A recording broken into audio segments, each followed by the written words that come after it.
കൂട്ടുകാരെ, നമുക്കിന്ന് പച്ചക്കപ്പ കൊണ്ട് അടിപൊളി പുട്ടുണ്ടാക്കാം. അത് ഇറച്ചി കൂട്ടാനോ മീൻ കറിയോ വെച്ച് കഴിക്കാൻ ഭയങ്കര ടേസ്റ്റ് ആയിരിക്കും. സിമ്പിളായിട്ട് അതിനി എങ്ങനെ ഉണ്ടാക്കുക എന്ന് നമുക്ക് കാണാം. ഇതിലേക്ക് കുത്തി വെക്കാം പുട്ട്. അയ്യവാ,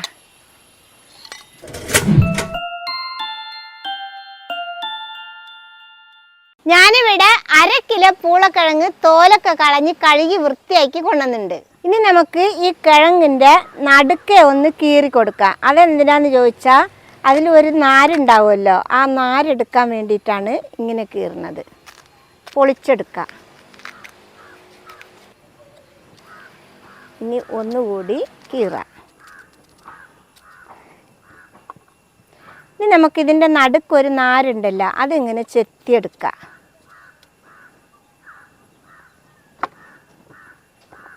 കൂടി നടുക്കൊന്ന് കീറാം. ഇതിൻ്റെ നാരും കൂടി എടുക്കാം. അങ്ങനെ നമുക്ക് എല്ലായിടത്തും ഇതിങ്ങനെ കീറി പൊളിച്ചിട്ട് നടുവിലത്തെ നാരെടുത്ത് കളയാം. അങ്ങനെ നാരൊക്കെ എടുത്ത് കളഞ്ഞിട്ടുണ്ട്, കണ്ടില്ലേ? അപ്പം അതിൻ്റെ നാരൊക്കെ പോയി നടുക്കുള്ള. ഇനി നമുക്ക് ഈ സാധനത്തിൽ വെച്ച് പൂളക്കിഴങ്ങ് നമുക്കൊന്ന് ചിരകിയെടുക്കാം. ഇങ്ങനെ വെച്ച് ചിരണ്ടിയാൽ മതിയേ. അപ്പോൾ ഇത് ചെറിയ കഷ്ണമായിട്ട് വീഴും. ചെരിച്ച് വെച്ചിട്ട് ചിരണ്ടുകയാണെങ്കിൽ വലിയ കഷ്ണമാവും. നമുക്ക് വേണ്ടത് ചെറിയ കഷ്ണങ്ങളാണ്. മക്കളെ, ഇത് ചിരണ്ടുമ്പോൾ ചെറിയ അച്ചിൽ വേണം ചിരണ്ടാൻ. വലുതാവുമ്പോൾ കിഴങ്ങ് വലിയ കഷ്ണമായിട്ട് വരും, വേകാനും ഒരുപാട് സമയം പിടിക്കും. ഇതാവുമ്പോൾ നമ്മൾ മാവ് പോലെ നല്ല സൂപ്പറായിട്ട് വരും.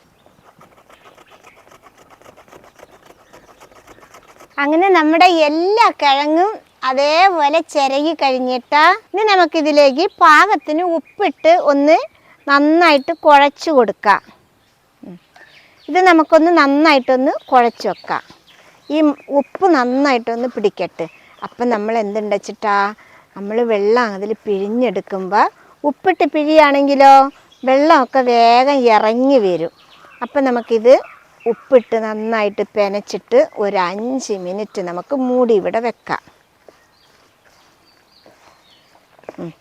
ഇപ്പം എല്ലായിടത്തും ഉപ്പായിട്ടുണ്ട്.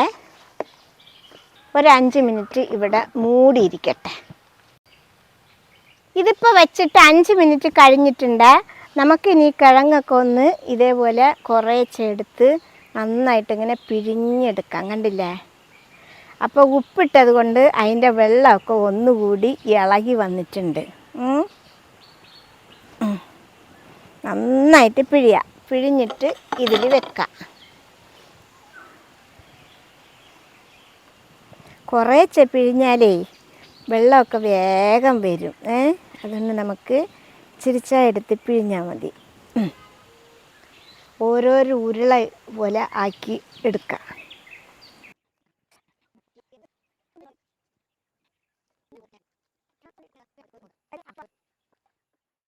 അങ്ങനെ നമ്മുടെ കിഴങ്ങ് പിഴിഞ്ഞിട്ടെടുത്ത വെള്ളമാണ് ഈ വെള്ളം. കണ്ടില്ലേ? 1/2 കിലോ കിഴങ്ങ് പിഴിഞ്ഞപ്പോൾ കിട്ടിയ വെള്ളമാണിത്. ഇനി നമുക്ക് ഈ കിഴങ്ങെടുത്തിട്ട് ഈ പാത്രത്തിലേക്ക് ഇട്ട് കൊടുക്കാം. ഇത് പിഴിഞ്ഞതാണ്. ഇതിൽ നമുക്ക് കുറച്ച് പൊടി ഇട്ട് കൊടുക്കാം. ഞാൻ 1/4 കപ്പ് പുട്ടിൻ്റെ പൊടിയാണ് ഇതിലിട്ട് കൊടുക്കുന്നത്.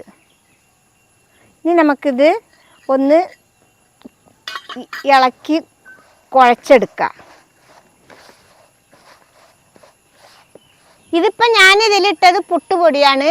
ഈ പൊടിയിൽ നിന്നുള്ള അരിപ്പൊടി ഏത് പൊടി വേണമെങ്കിലും ഇടാം. വെള്ളപ്പത്തിനുള്ള പൊടി ഇടാം, നൂൽപുട്ടുണ്ടാക്കുന്ന പൊടി ഇടാം, എല്ലാം ഇത് ഇടാം. പക്ഷേ ഇത് പുട്ടുപൊടി ഇടാതെയും അരിപ്പൊടി ഇടാതെയും ഇത് നമുക്ക് ഉണ്ടാക്കാൻ പറ്റും. അതെങ്ങനെയാന്ന് പറഞ്ഞാൽ നന്നായിട്ട് പിഴിഞ്ഞെടുക്കണം. ഒരു തുള്ളി വെള്ളം ഉണ്ടാവാൻ പാടില്ല. വെള്ളം ഉണ്ടാവുക എന്തുണ്ടെന്ന് വെച്ചിട്ടാ കുഴഞ്ഞു പോവുള്ളൂ. നമ്മൾ പൂളക്കിഴങ്ങ് വേവിച്ചിട്ട് ഇങ്ങനെ കുഴച്ചെടുക്കുമല്ലോ, അതേപോലെ ആവും. അങ്ങനെ ആവാതിരിക്കാനാണ്, ഒരു സപ്പോർട്ടിനാണ് ഈ പൊടി ഇട്ട് കൊടുക്കുന്നത്. അതിനാണ്. ഇതിൽ ഞാൻ ഉപ്പിട്ടിരിക്കണതുകൊണ്ട് ഇനി ഉപ്പിടേണ്ട ആവശ്യമില്ല. ഉപ്പൊക്കെ ഇപ്പോൾ പാകമാണ്. പാകം നോക്കിയിട്ട് വേണമെങ്കിൽ ഇല്ലെങ്കിൽ ഇടാന്നുള്ളതാണ്. ഇത് കണ്ടില്ലേ, നമ്മുടെ പുട്ടുപൊടി ഇപ്പോൾ റെഡി ആയിട്ടുണ്ട്. ഞാനിതിൽ നനച്ച് കൊടുത്തിട്ടൊന്നുമില്ല. അതിലുള്ള വെള്ളം വെച്ച് തന്നെ പൊടി ഇട്ടപ്പോൾ നല്ല പാകത്തിന് നമുക്ക് കുഴഞ്ഞു കിട്ടി. കണ്ടില്ലേ? കണ്ട ഒരു ഇതുമില്ല, നല്ല പാകമായിട്ടുണ്ട്. ഇനി നമുക്ക് പുട്ടുണ്ടാക്കി എടുക്കാം. പുട്ടുപൊടിയൊക്കെ റെഡി ആയിട്ടുണ്ട്. ഞാനിവിടെ പുട്ടും പാനിയിൽ വെള്ളം ഒഴിച്ച് കത്തിച്ചിട്ടുണ്ട്. വെള്ളം നന്നായിട്ട് തിളച്ച് ആവി വരട്ടെ, എന്നിട്ട് നമുക്ക് പുട്ട് വാരി വെക്കാം. അങ്ങനെ നമ്മുടെ പുട്ടുപാനിയിൽ വെള്ളം തിളച്ച് ആവി വരാൻ തുടങ്ങി. ഇനി നമുക്ക് കുറ്റിയിൽ മാവ് നിറച്ച് കൊടുക്കാം. ആദ്യം കുറച്ച് തേങ്ങ ഇട്ട് കൊടുക്കാം. ഇനി നമുക്ക് മാവിട്ട് കൊടുക്കാം, ഒരു പിടി മാവ്. ഇനി നമുക്കിതിൽ കുറച്ചുകൂടി തേങ്ങ ഇട്ട് കൊടുക്കാം. ഇനി ഒരു പിടി മാവിട്ട് കൊടുക്കാം. ഇനി ഇതിൽ കുറച്ചുകൂടി മാവിട്ട് കൊടുക്കുക. അങ്ങനെ 3 കഷ്ണം പുട്ടാണ് നമ്മൾ ഒരു കുറ്റിയിൽ ഉണ്ടാക്കിയെടുക്കുന്നത് കേട്ടോ. ഇനിയിപ്പോൾ കുറച്ച് തേങ്ങ ഇതിൻ്റെ മേലെ വെച്ച് പൊതിഞ്ഞു കൊടുക്കാം. ഓക്കെ. ഇനി നമുക്ക് പുട്ടും പാനിയിൽ വെച്ച് കൊടുക്കാം. ഇത് നന്നായിട്ട് വെന്ത് വരട്ടെ. വെച്ചിട്ട് നമുക്ക് ഇതിട്ട് മൂടി വെച്ച് കൊടുക്കാം. ഇനി നമുക്കിത് നന്നായിട്ടൊന്ന് കത്തിച്ച് ആവി വരുന്നത് വരെ നമുക്ക് വെയിറ്റ് ചെയ്തിരിക്കാം. നമ്മുടെ പുട്ടിലിതാ ആവി വരാൻ തുടങ്ങിയിട്ടുണ്ട് കേട്ടോ. മക്കളെ, പുട്ടിൽ ആവി വന്ന ഉടനെ എടുക്കരുത്, ഒന്ന് വെച്ച് കുറച്ച് നേരം വെന്തിട്ട് വേണം എടുക്കാൻ കേട്ടോ. അങ്ങനെ നമ്മുടെ പുട്ടൊക്കെ നന്നായിട്ട് വെന്തിട്ടുണ്ട്. ഇനി നമുക്കത് എടുക്കാം. ആദ്യം നമുക്ക് മൂടി എടുക്കാം. അങ്ങനെ കണ്ടില്ല ആവി വരുന്നത്. ഇനി നമുക്കിത് എടുത്തിട്ട് ഇനി നമുക്ക് പാത്രത്തിലേക്ക് കുത്തി വെക്കാം പുട്ട്. അയ്യവാ, ഇത് കണ്ടില്ലേ? അയ്യവാ, 1 2 3 കഷ്ണം പുട്ടാണ്. ഈ ചില്ലെടുത്ത് ഇനി ഇതിലിട്ട് കൊടുക്കാം. അങ്ങനെ നമ്മുടെ രണ്ടാമത്തെ പുട്ടും കൂടി എടുക്കാം.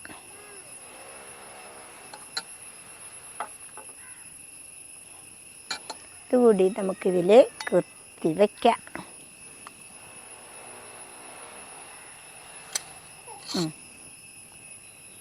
എല്ലാതും നമുക്ക് ഇതേപോലെ ഉണ്ടാക്കിയെടുക്കാം.